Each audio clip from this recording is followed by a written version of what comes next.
Pour ce numéro de rentrée d'EcoTV Week, nous nous intéressons à l'événement économique phare de la fin de l'été, à savoir le symposium de la Réserve fédérale américaine à Jackson Hole.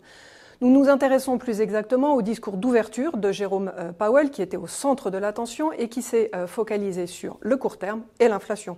Le message à retenir, que la lutte contre l'inflation n'est pas encore terminée. Un message repris et appuyé par Christine Lagarde lors de son propre discours.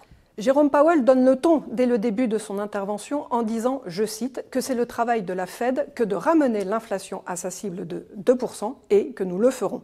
Il fait un autre rappel important à la fin de son discours, je cite, notre objectif d'inflation est et restera de 2%, répondant ce faisant au débat sur l'opportunité d'un relèvement de la cible d'inflation. Jérôme Powell salue naturellement la baisse de l'inflation depuis son pic atteint mi-2022, mais sans surprise, l'inflation reste qualifiée de trop élevée et le processus de désinflation comme ayant encore beaucoup de chemin à parcourir. La Fed se dit donc non seulement prête à relever davantage ses taux directeurs si nécessaire, mais elle signale également son intention de les maintenir à un niveau restrictif jusqu'à être suffisamment convaincue que l'inflation baisse durablement vers son objectif.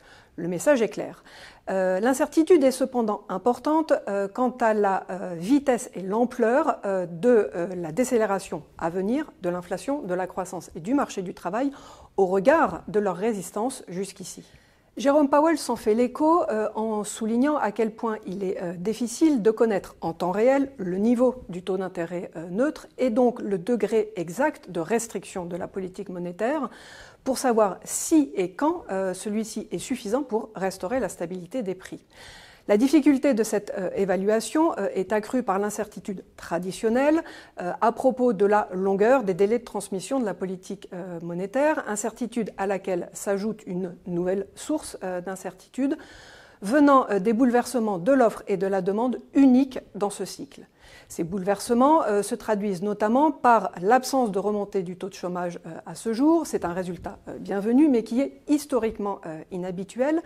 Et il s'accompagne en outre de signes d'une inflation qui se montre plus sensible à l'état de tension du marché du travail.